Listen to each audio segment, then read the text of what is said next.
dizer a quem quiser ouvir, levanto minha voz ao céu, o amor maior que nunca hei de compreender, o amor que tudo pode, é o amor de Deus.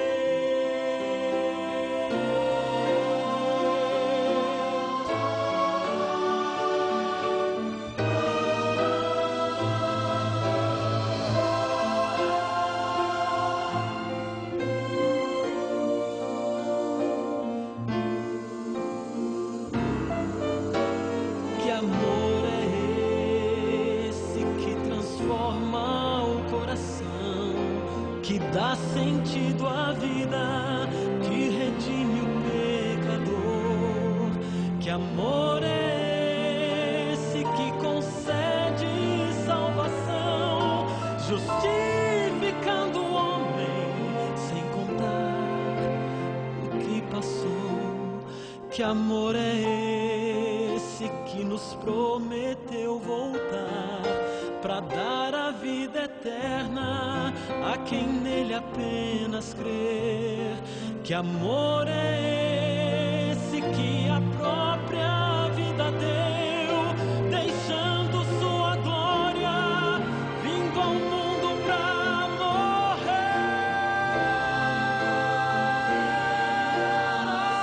Sim, eu sei. Que amor é esse? Vou dizer a quem quiser ouvir, levanto minha voz ao céu, o amor maior que nunca hei de compreender, o amor que tudo pode, o amor que tudo pode, é o amor de Deus.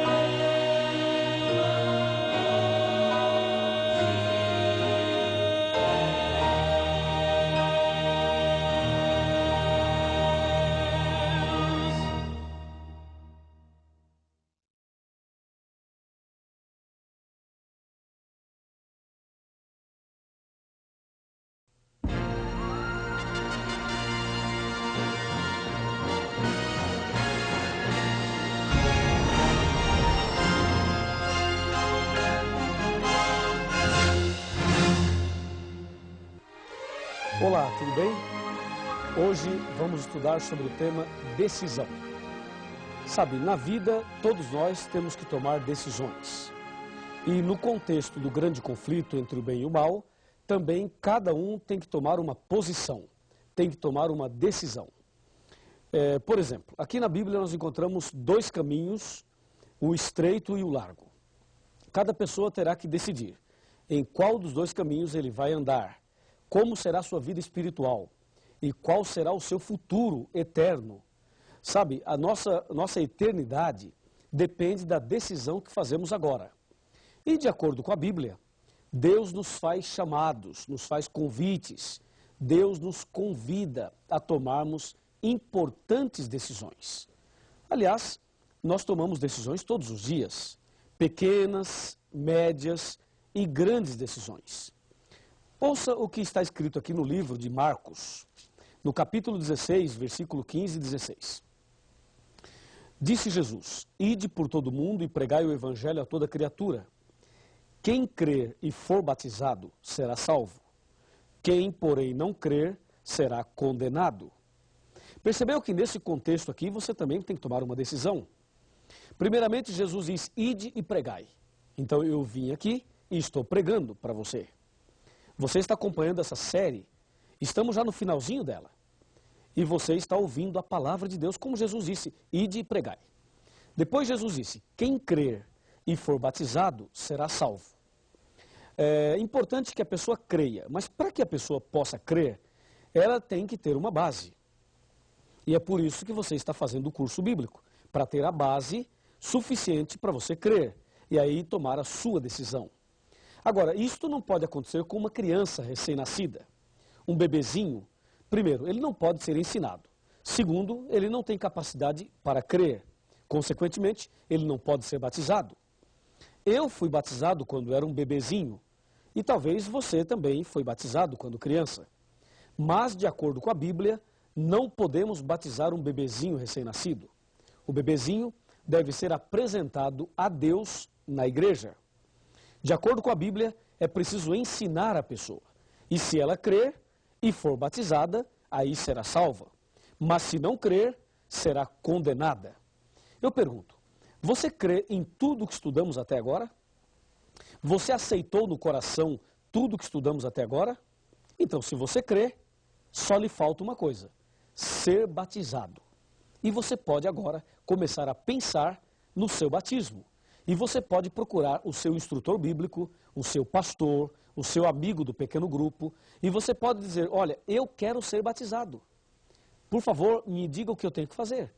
E com certeza esta está sendo, ou esta será, a sua decisão mais importante, a sua entrega total a Jesus. Então, o batismo é uma questão de vida ou morte. Jesus disse: quem crer e for batizado será salvo, quem, porém, não crer será condenado.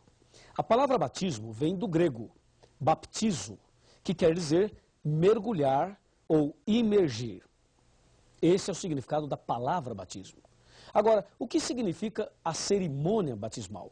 O ato batismal significa o quê?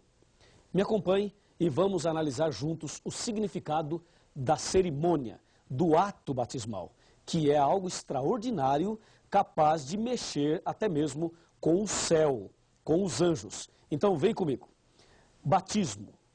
O que significa esta cerimônia? Vamos abrir a Bíblia no livro de Romanos. Romanos capítulo 6, versículos 3 e 4. Está bem aqui, ó. Veja.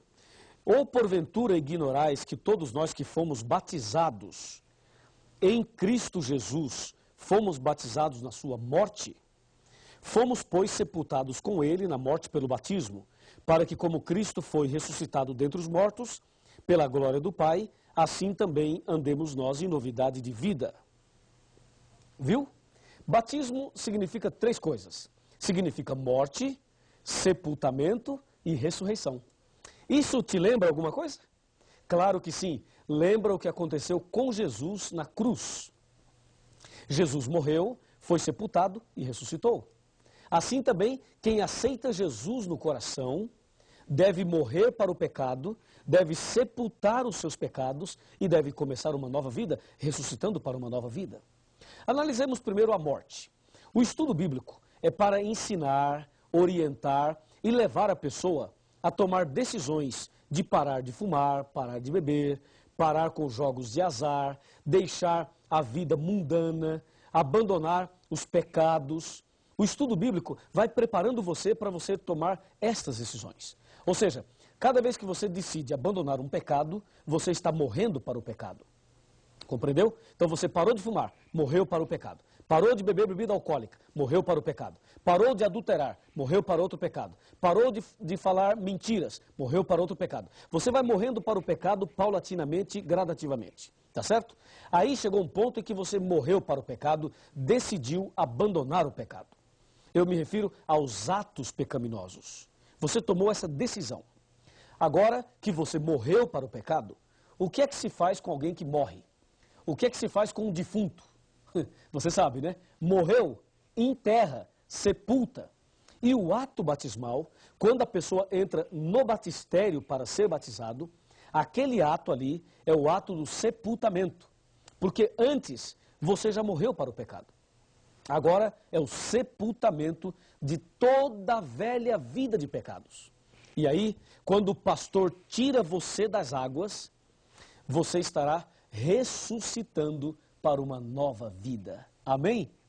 Assim é a beleza do batismo. Você vai para o batismo levando todos os seus pecados. E quando você é batizado em nome do Pai, do Filho e do Espírito Santo, aí sim, você recebe o perdão, a purificação e sai dali com o coração limpo, como se você nunca tivesse pecado. E aí você começa uma nova vida com Jesus. Sabe, uma vez, uma pessoa me disse assim: pastor, eu gostaria de começar tudo de novo, Mas eu queria começar de novo com a experiência que eu tenho hoje. E se eu pudesse começar tudo de novo, eu não cometeria os mesmos erros que cometi hoje, até hoje. E eu disse a essa pessoa, você poderá começar tudo de novo. Aliás, você pode começar tudo de novo. E isto é possível na hora do batismo. O batismo é justamente esse divisor de águas. O que veio antes fica no passado, no esquecimento, porque pelo sangue de Jesus, pela graça de Deus, você recebe o perdão. E quando sai dali, você sai para uma nova vida, para começar tudo de novo. Não é maravilhoso? É maravilhoso. E por que você tem que ser batizado em nome do Pai, do Filho e do Espírito Santo? Hoje há uma polêmica por aí, dizendo que a pessoa deve ser batizada só em nome de Jesus. Essa ideia está errada.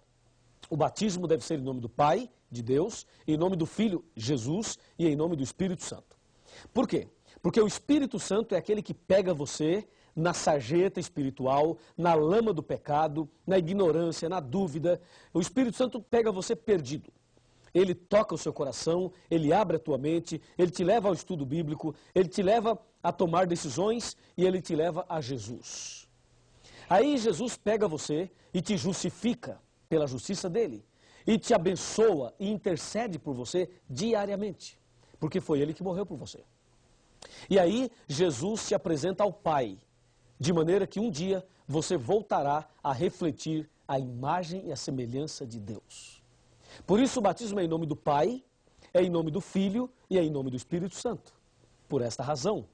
Assim, o batismo é uma bênção. Jesus, uma certa ocasião, conversou com um homem chamado Nicodemos. Nicodemos questionou Jesus à noite. E a pergunta de Nicodemos foi, Senhor, o que devo fazer para ser salvo? Na verdade, Nicodemos não usou essas palavras, mas o seu coração dizia exatamente essas palavras. Veja, havia um homem chamado Nicodemos, um dos principais dos judeus. Ele era um fariseu. E diz, de noite foi ter com Jesus e lhe disse, Rabi, sabemos que és mestre vindo da parte de Deus, porque ninguém pode fazer esses sinais que tu fazes se Deus não estiver com ele. A isto respondeu Jesus, em verdade te digo, que se alguém não nascer de novo, não pode ver o reino de Deus. Perguntou-lhe Nicodemos, como pode um homem nascer de novo sendo velho? Pode porventura voltar ao ventre materno e nascer a segunda vez? Respondeu-lhe Jesus, em verdade te digo, que quem não nascer da água e do Espírito, não pode entrar no reino de Deus. Isso está em João, capítulo 3, de 1 a 5. Você percebeu que Jesus foi categórico. Ó Nicodemos, se você não nascer de novo, não pode ver o reino de Deus. Depois Jesus foi mais enfático e disse, quem não nascer da água e do Espírito, não pode entrar no reino de Deus. Eu pergunto a você, você quer entrar no reino de Deus? Então diga em voz alta, diga sim, eu quero. Se você quer entrar no reino de Deus, você precisa nascer de novo, da água e do Espírito. A água é o batismo e do Espírito é uma nova vida pelo poder do Espírito Santo. É isso, essa deve ser a sua decisão. Essa deve ser a minha decisão. Essa deve ser a nossa decisão. E aí você deve estar perguntando, pastor Luiz, mas eu já fui batizado numa outra igreja, eu já me batizei nas águas em nome do Pai, do Filho e do Espírito Santo, e aí? E aí, pensa bem, quem era Nicodemos? Nicodemos era um líder religioso. E Jesus disse a ele, você tem que nascer de novo.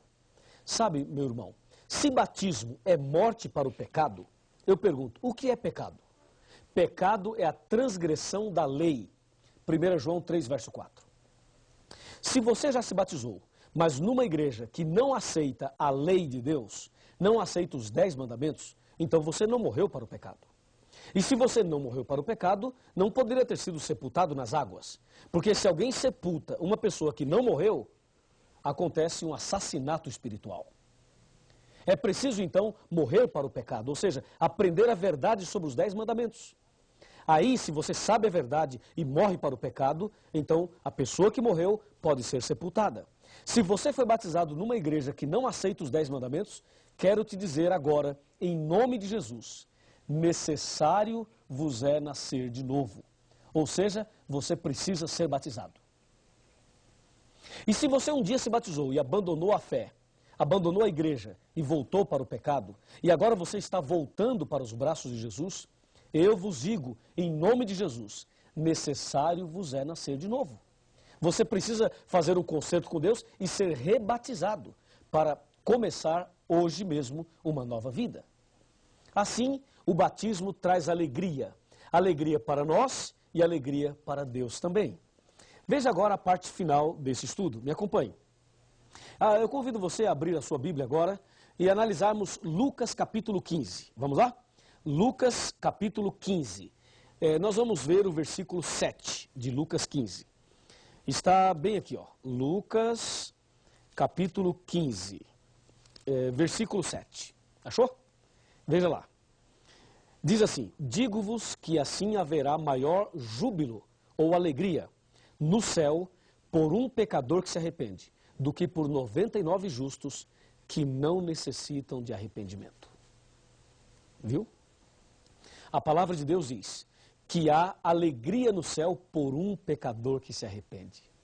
Sabe por que Deus faz uma festa no céu? Porque o sangue de Jesus foi derramado na cruz por você. Quando você o aceita, se entrega, toma esta decisão, então fica claro que no grande conflito, a sua decisão foi ao lado de Jesus. E por isso é feita uma festa entre os anjos. E na igreja onde você será batizado, também haverá uma festa. Somente uma pessoa fica triste quando você toma a decisão pelo batismo. É o diabo, Satanás. Mas nós não queremos nada com ele. Aliás, ele está expulso em nome de Jesus. Agora, a sua decisão é fundamental. Talvez na sua cabeça hoje fique uma dúvida. Talvez você fique pensando, devo me batizar ou não? Vou ou não vou? E pode ser que tenha alguém falando na tua cabeça e tentando desanimar você, tentando te afastar dessa decisão. Cuidado, Satanás usa pessoas. Satanás usa até líderes religiosos. Satanás usa pessoas da família da gente. Ele usa pessoas que você gosta muito, para que essas pessoas venham e digam a você, não se batize. Quero dizer que esta voz não é a voz de Deus. Deus está chamando você. Ele fala, vinde a mim, todos que estáis cansados e oprimidos, e eu vos aliviarei. Ele diz também, eis que estou à porta e bato. Se alguém ouvir a minha voz e abrir a porta, entrarei em sua casa, cearei com ele e ele comigo. E diz mais, hoje, se ouvirdes a sua voz, não endureça o vosso coração. E aí, qual é a sua atitude? Qual a sua decisão? Eu quero terminar contando uma história muito interessante. Me acompanhe nessa história. Essa história vai ilustrar exatamente tudo isso que estamos estudando hoje. Era uma vez uma escola onde tinha uma professora e um professor muito inteligente. Esse professor, que tinha uma capacidade extraordinária, ele era tão inteligente que ele conseguia até adivinhar o que o aluno estava planejando. E um dia a classe se reuniu para pregar uma peça no professor e tentar provar que ele não era tão inteligente quanto parecia. Aí um aluno pegou um objeto e colocou na sua mão. Escondeu as duas mãos assim para trás e disse, professor, o senhor é tão inteligente assim? Então hoje faremos um teste, um desafio. Se o senhor é tão capaz, diante da classe, me diga o que eu tenho aqui na minha mão. E o professor pensou, o professor caminhou um pouquinho para cá assim, ó, pensando, depois o professor voltou novamente, pensando, aí o professor parou, olhou nos olhos do aluno e disse, já sei.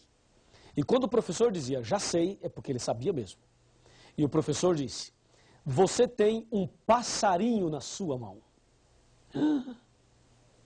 Acertou, pensou o garoto. A sala toda suspirou, era um passarinho mesmo. Que professor inteligente. Mas o garoto continuou com as mãos para trás. E disse, professor, o senhor acertou, é um passarinho. Mas a história não termina aí.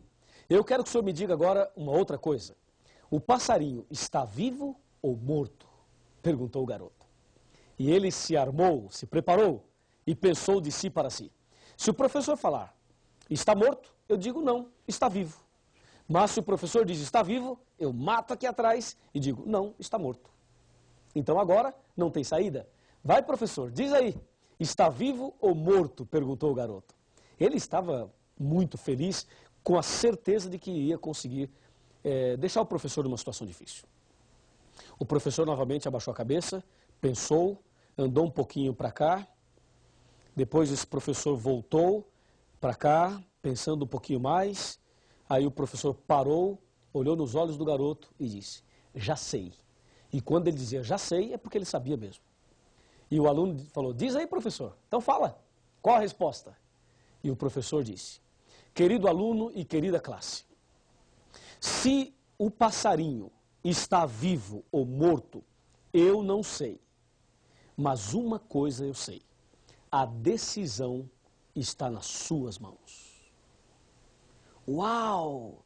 Que resposta incrível! Aquele garoto ficou quietinho, a classe emudeceu. E a partir daquele dia, nunca mais duvidaram da capacidade do professor. Querido amigo, vem aqui. Estamos chegando ao final do nosso curso. Não é esse o último estudo, mas estamos chegando ao final. Hoje eu falei sobre a sua decisão, sobre o batismo. Sabe, se você vai se batizar ou não, eu não sei. Se você vai para o céu ou vai para o inferno, eu também não sei. Se você vai aceitar a verdade ou vai rejeitá-la, eu também não sei. Se você é sincero ou sincera de coração ou não, eu também não sei.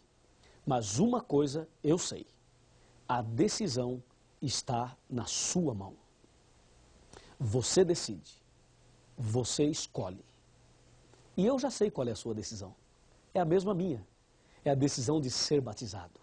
Então procure a Igreja Adventista do Sétimo Dia, peça para marcar a data do seu batismo, faz a sua ficha de batismo e diga, eu quero me batizar. E haverá uma festa no céu, e haverá uma festa na terra, pela sua decisão. Amém? Eu vou orar agora pela sua decisão. Eu vou clamar a Deus para Deus te abençoar, porque a tua decisão foi a melhor de todas. Vamos nos ajoelhar e vamos falar com Deus. Oremos. Querido Deus, nosso eterno Pai, obrigado pela decisão que todos nós tomamos hoje, especialmente esta pessoa que está estudando a Bíblia conosco e tomou a decisão pelo santo batismo. Com certeza, o Senhor Jesus está feliz, eu estou feliz, todos nós aqui estamos felizes. Agora, querido Pai, escreva o nome dessa pessoa no livro da vida. Eu entrego essa pessoa nas tuas mãos, em nome do Senhor Jesus. Amém. Alguém ao teu redor, querendo entrar em tua vida, mesmo que não possas tocá-lo, com tua fé tu podes amá-lo. Pode ser que amargos problemas destruam todos teus anseios. Não hesites em aceitá-lo, não rejeites a Jesus. Então feche os teus olhos, erga os braços para Jesus. Ouça a voz do coração, sinta o toque do perdão. Então feche os teus olhos, traga tudo aos pés da cruz. Com amor, muito amor, dê uma chance a Jesus.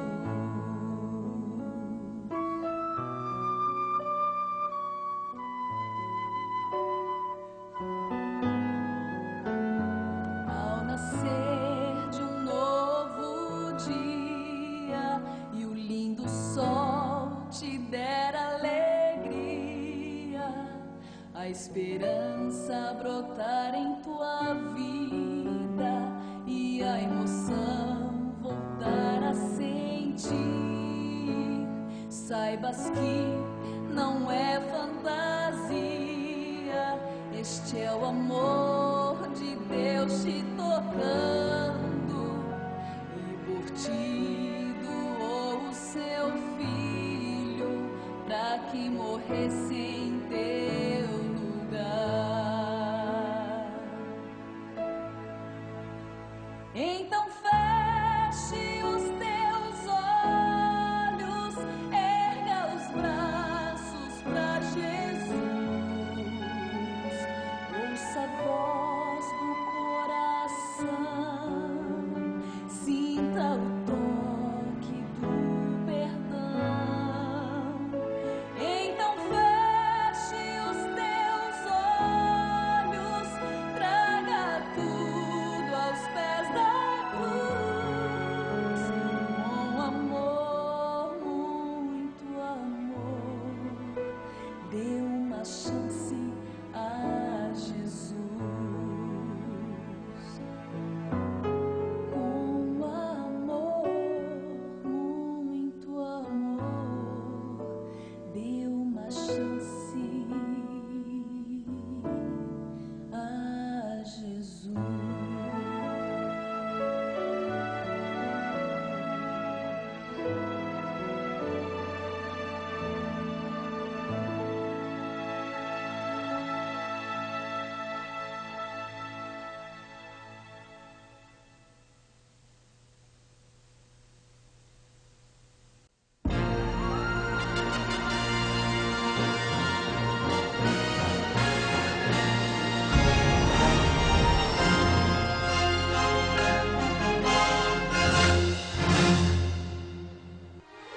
Olá, amigos, tudo bem?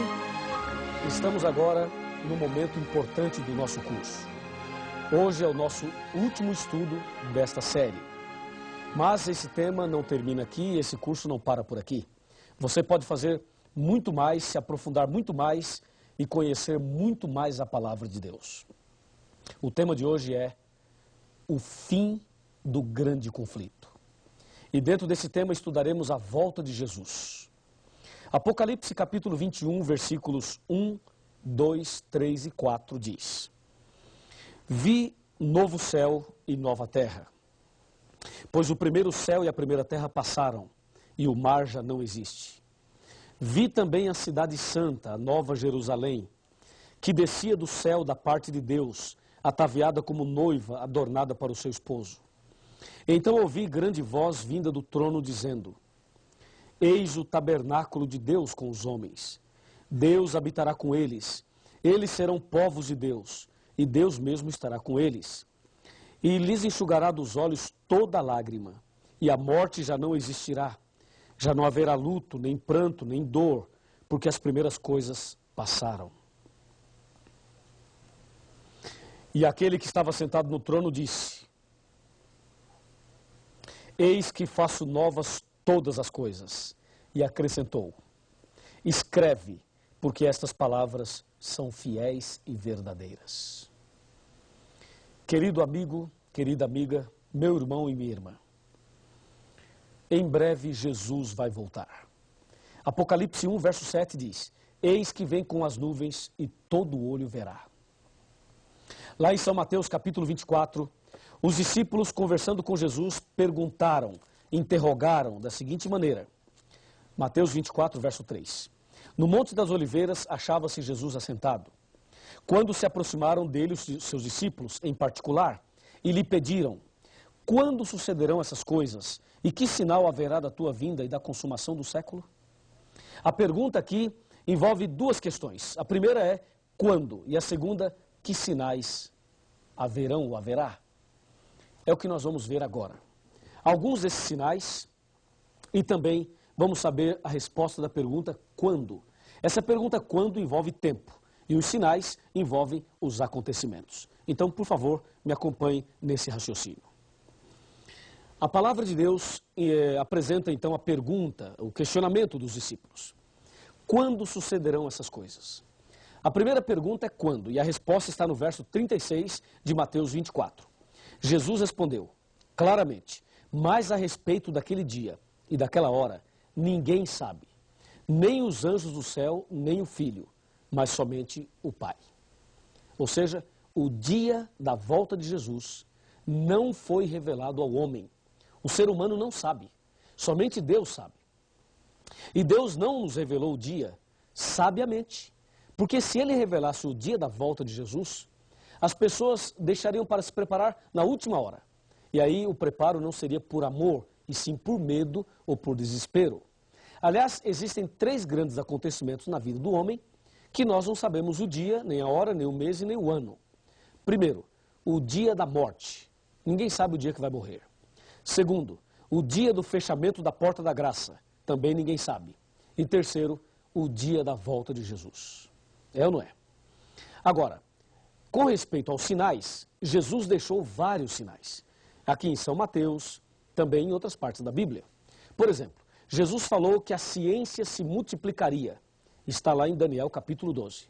Hoje, você pode ver o conhecimento crescendo cada vez mais e a tecnologia também.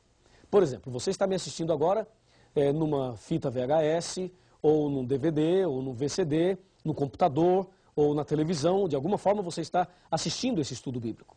Isto é o crescimento da ciência. Veja, eu estou aqui falando a você e muitas pessoas, milhares e milhares e milhares, estão ouvindo a mesma mensagem. Pela televisão, ou quem sabe somente ouvindo a voz. É o que diz a Bíblia, a ciência se multiplicará. Ciência no sentido de conhecimento e ciência no sentido de tecnologia também. Jesus também disse que a fome seria algo muito forte nos últimos dias. A fome. No Brasil, tem esse projeto do Fome Zero. Eu quero dizer que o projeto tem o seu lugar e todos nós devemos combater a fome. Porém, a profecia diz que as pessoas estariam passando fome e morrendo de fome. A fome é também um sinal da volta de Jesus. A miséria, a desnutrição, essa situação terrível. Sabe, hoje, mais de 800 milhões de seres humanos passam fome no mundo. Muito mais que isso. Essa informação que estou dando é uma informação que já tem que ser atualizada. Mais de 800 milhões de seres humanos passam fome no mundo. Jesus também disse sobre os terremotos. Terremotos em vários lugares. Está aqui em Mateus 24. Mateus 24, veja, terremotos em vários lugares.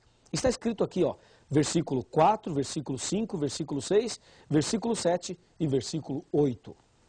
Falando de terremotos, o maior terremoto da história aconteceu em Lisboa, em cumprimento da profecia de Mateus capítulo 24, versículo 29, aconteceu o mais terrível terremoto que já se registrou. Foi no dia 1º de novembro de 1755. Esse terremoto estendeu-se pela maior parte da Europa, da África e da América. Foi sentido até na Groenlândia, nas Índias Ocidentais, na Ilha da Madeira, na Noruega, Suécia e Grã-Bretanha e também na Irlanda.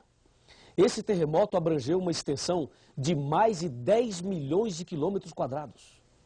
Esse foi o maior terremoto que se tem notícia. A cada ano, temos cerca de 6 mil grandes terremotos a mais no mundo. Nos últimos 90 anos, tivemos 1,5 milhão de terremotos. Terremotos grandes e terremotos pequenos. O terremoto do Japão, do México, dos Estados Unidos, são terremotos que se destacam. O que dizer da violência? Jesus também falou que a violência seria um sinal do fim, seria um dos sinais da volta de Jesus. A violência em todas as suas áreas, as drogas, que são fatores de violência. O que dizer das doenças, das pestes? Os hospitais estão lotados, as clínicas também. Talvez você que está me assistindo agora tenha na família alguma pessoa doente. Talvez você mesmo esteja passando por uma situação dessa. Pestes. Podemos citar aqui o câncer, o vírus HIV, a malária, cóleras, Lyme, o vírus Marbus, o vírus Anta, o vírus Ebola, doenças estranhas, muitas doenças. A cada dia, vários tipos de cânceres aparecem por aí e milhares e milhões de pessoas estão morrendo a cada dia. Um dos sinais mais fortes da volta de Jesus é a mornidão. A mornidão, isso tem a ver com as religiões.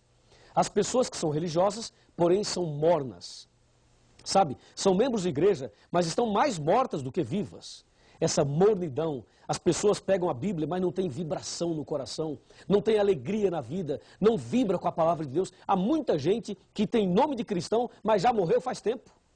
E se você que está me assistindo está espiritualmente morto, acorda, meu amigo. Jesus pode te ressuscitar hoje. E acorda logo, porque Jesus está voltando. E você precisa estar preparado para esse grande dia. Concorda comigo? A mornidão está em Apocalipse 3. Nem és quente nem frio, és morno. Esse é um sinal da volta de Cristo. E mais, em São Mateus capítulo 24, versículo 24, lemos: porque hão de surgir falsos cristos e falsos profetas. E no verso 7 diz: porque muitos virão em meu nome, dizendo, eu sou o Cristo, e enganarão a muitos. Sabe, de vez em quando aparece um aí, nos Estados Unidos, no Brasil, pessoas aí com a barba longa, cabelos longos, dizendo, eu sou Cristo, não sei o quê. Veja quanta conversa. E esses homens nem sequer conhecem a Bíblia. Estão falando aí por aí que é Cristo, que é isso, que é aquilo. E há outros por aí que são falsos profetas, que usam a Bíblia para enganar as pessoas, para pegar dinheiro das pessoas, para explorar as pessoas. Está assim, ó, de falsos profetas. Tome cuidado com essas pessoas. Siga o que diz a Bíblia e não siga o homem. Porque disse Jesus, maldito o homem que confia no homem. Jeremias 17, versículo 5. São sinais, sinais dos tempos. Surgirão falsos profetas, falsos cristos, fazendo prodígios, milagres, para enganar as pessoas. Um outro sinal da volta de Cristo foi o escurecimento do sol e da lua, que se deu no dia 19 de maio de 1780. O sol escureceu em pleno dia e a lua apareceu em forma vermelha como sangue. Um outro sinal é a queda das estrelas, conforme diz Mateus capítulo 24, versículo 29. Isto aconteceu no dia 13 de novembro de 1833. Isso ocorreu nos Estados Unidos, na América e também na Europa e em vários lugares do mundo. As estrelas começaram a cair por volta de 11h30 da noite, estrelas cadentes, meteoritos, em grande quantidade, como se fosse o fim do mundo. Mas não era. Era mais um sinal da volta de Jesus. Guerras. Guerras e rumores de guerras. Na Primeira Guerra Mundial, 20 milhões de pessoas morreram. Na Segunda Grande Guerra Mundial, 50 milhões de pessoas morreram. Além do conflito da Coreia, da Guerra do Vietnã, guerra entre Irã e Iraque, guerra de Indochina, da Argélia, da Bósnia, guerra das Malvinas, guerra do Afeganistão, guerra agora entre Estados Unidos e Iraque. Esse problema do terrorismo, guerras e rumores de guerras. O século XX foi o mais sangrento de todos. E o século XXI, nós já começamos presenciando uma guerra transmitida ao vivo pela televisão em rede mundial. Não é o fim do mundo? Com certeza é. E assim, presenciamos o famoso 11 de setembro, não é verdade? Quando aqueles aviões sequestrados atingiram as torres gêmeas das ilhas de Manhattan, nos Estados Unidos, matando milhares de pessoas. Aquilo ficou marcado na memória de todo ser humano. Mas não somente aquilo, a retaliação, o retorno americano a esses países supostamente envolvidos na guerra. E assim, pessoas simples, pessoas comuns, crianças, mulheres, são atingidas nestas terríveis guerras. Com certeza, podemos presenciar os sinais da volta de Jesus. Jesus está voltando, amigo. Em breve, Cristo aparecerá nas nuvens dos céus. E a Bíblia nos adverte. A Bíblia diz que surgirão falsos cristos, ou seja, o diabo vai tentar imitar a volta de Cristo. Em São Mateus capítulo 24, versículo 27, está escrito, se alguém vos disser, eis que ele está aqui, ali ou acolá, não acrediteis. O diabo vai tentar imitar a volta de Cristo, mas Cristo virá nas nuvens dos céus e todo olho verá. Ele virá de uma forma visível. O diabo, quando aparecer por aí imitando a volta de Cristo, Ele vai andar na terra, vai fazer alguns milagres por aí e não será visto por todos ao mesmo tempo, a não ser pela televisão. Mas isto está errado. Jesus aparecerá nas nuvens dos céus, todo olho verá e Jesus não vai pisar na terra. Vejamos alguns detalhes importantes. Detalhes importantes sobre a volta de Jesus, ok? Me acompanhe aqui nesse raciocínio aqui. Primeiramente, quando Jesus voltar, ele virá em corpo visível. Segundo, nas nuvens dos céus. Terceiro, com todos os anjos. Quarto, todo olho verá. Quinto, não pisará na terra. E sexto, virá com poder e muita glória. E grande glória. Quando Jesus vai voltar? Guilherme Miller disse que Jesus voltaria em 1844. Jesus não veio. Depois, a Sociedade Torre de Vigia disse que Jesus viria em 1914. Jesus também não veio. Teve a Primeira Guerra Mundial. Depois, o padre Cícero do Juazeiro e Nostradamus falaram que 1000 chegará e que de 2000 não passará. Erraram feio, porque já passou 1000 e já passamos do ano 2000. Estamos em 2004. E Jesus não veio. E o que Jesus mesmo disse? Jesus disse, o dia e a hora ninguém sabe. Para que voltará Jesus? Primeiro, para buscar aqueles que o aceitarem como Salvador pessoal. Que bênção. Segundo, para dar fim ao sofrimento. Terceiro, para prender Satanás. E quarto, para estabelecer o seu reino eterno. O que acontecerá quando Jesus voltar? Haverá a morte dos ímpios, haverá o arrebatamento e a transformação dos justos, haverá a ressurreição dos que morreram em Cristo, tudo que há na terra será destruído e a terra ficará vazia e escura por 1000 anos. É preciso entender não somente isto, mas é preciso entender mais. Me acompanhe agora para a parte final deste importante estudo. Vamos comigo. Você agora sabe como será a volta de Jesus. E você também sabe o cuidado que deve ter com os falsos cristos e os falsos profetas. Então, quais são os passos que você deve dar para estar preparado para a volta de Jesus? São 5 passos. Me acompanhe. O primeiro passo que você deve dar, primeira decisão, é estudar a Bíblia Sagrada. E isso você está fazendo. Segundo passo, aceitar Jesus como Salvador pessoal. E isto você também já aceitou. Terceiro passo, aceitar e guardar os 10 mandamentos. Eu creio que você também já aceitou isto. Quarto passo, ser batizado. Ser batizado na igreja verdadeira. E último passo, permanecer firme na fé, aconteça o que acontecer, até o fim. Repetindo, estudar a Bíblia, aceitar Jesus, guardar os 10 mandamentos, ser batizado e permanecer firme na fé. Você gostaria de dar esses passos todos? Com certeza sim. Aí, Jesus vai voltar nas nuvens dos céus. Quando ele voltar, vai nos levar para o céu. O povo de Deus vai para o céu. Os ímpios irão morrer. Aí vai passar 1000 anos. Depois dos 1000 anos, vai descer do céu a cidade santa, a Nova Jerusalém. Aí os ímpios que ficarem mortos ressuscitarão. E no final do milênio, haverá então a sentença final. Para o grupo da direita, Jesus vai dizer, vinde benditos de meu Pai. Para o grupo da esquerda, Jesus vai dizer, apartai-vos de mim. Naquele momento, cada ímpio, cada pessoa que vai se perder, poderá assistir o filme da sua própria vida. Cada pessoa irá ver todos os momentos e oportunidades que eles tiveram. É como se estivesse da sua própria vida. E todos verão as chances que tiveram.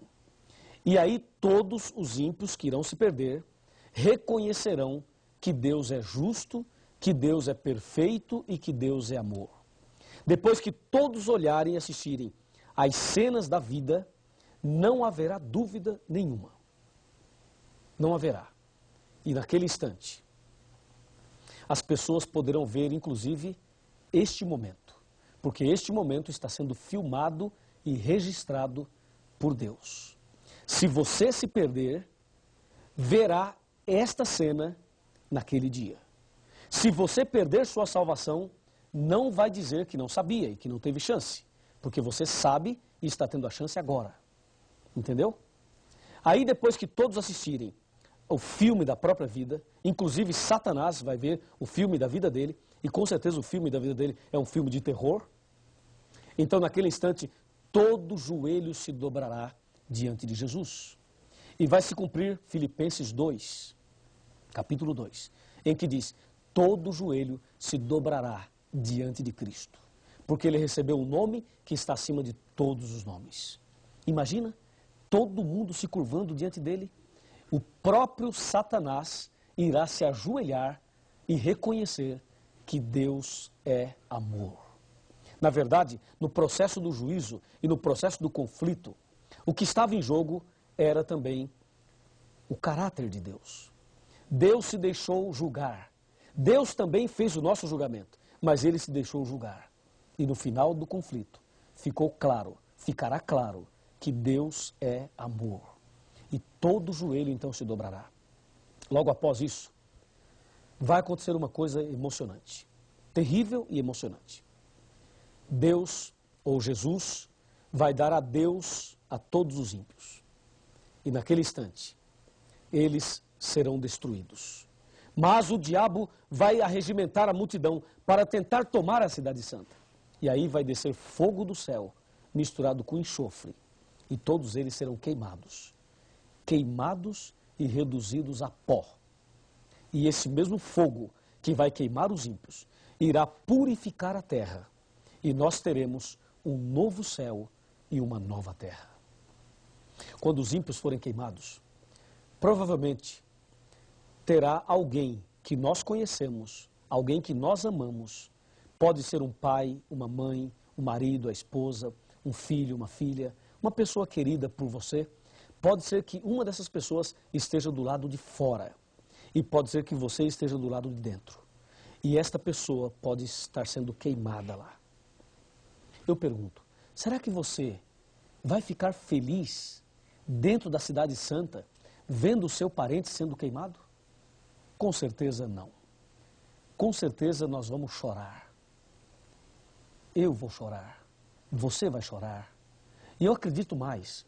Acredito que Jesus também vai chorar. Porque diz a Bíblia que Deus não tem prazer na morte do ímpio. Não tem. E naquele momento vai se cumprir Apocalipse 21, versículo 4, que diz, e Deus enxugará dos seus olhos toda lágrima, a última lágrima, e a morte já não existirá. Já não haverá mais pranto, nem clamor e nem dor. O conflito chegou ao seu final. O diabo foi queimado, os ímpios foram queimados, e Deus nos dará um novo céu e uma nova terra. Gostaria de apresentar a você a última citação desse estudo. Me acompanhe. Essa última citação é incrível. E eu gostaria que você acompanhasse atentamente. Está bem aqui. Você poderá assistir atentamente esta citação. Você poderá ler comigo. O grande conflito terminou. Pecado e pecadores não mais existem. O universo inteiro está purificado. Uma única palpitação de harmonioso júbilo vibra por toda a vasta criação. Daquele que tudo criou, emanam vida, luz e alegria por todos os domínios do espaço infinito. Desde o minúsculo átomo até o maior dos mundos, todas as coisas, animadas e inanimadas, em sua serena beleza e perfeito gozo, declaram que Deus é amor. Está no livro Grande Conflito, de Ellen White. No livro Grande Conflito. E eu vou até dizer para você a página que eu estou lendo aqui. Página 678. Eu estou arrepiado só de ler que o grande conflito terminou. Para que naquele dia você não tenha que se curvar diante de Deus, diante de uma pressão, porque você não tem outra saída. Para que você não seja ímpio naquele dia e tenha que se curvar diante de Deus forçosamente pelo reconhecimento de que Deus é amor, que tal nos ajoelharmos agora por livre, espontânea vontade, por amor, e reconhecer que Deus é tudo isso? Vamos ajoelhar e vamos orar. Ajoelhe comigo. Vamos falar com Deus. Querido Pai Celestial, obrigado pelo estudo da Tua Palavra. O grande conflito terminou e nós receberemos do Senhor a vida eterna. Obrigado por esta promessa. Obrigado por esta certeza. Eu entrego essa pessoa nas Tuas mãos e peço ao Senhor que cuide dessa pessoa, da sua família, dos seus queridos, para que naquele dia ninguém que está aqui hoje se perca, mas que todos alcancem a vida eterna. Nas Tuas mãos eu entrego a minha vida, entrego também a vida dessa pessoa que está orando comigo. Louvado seja o Teu nome. Em nome do Senhor Jesus. Amém.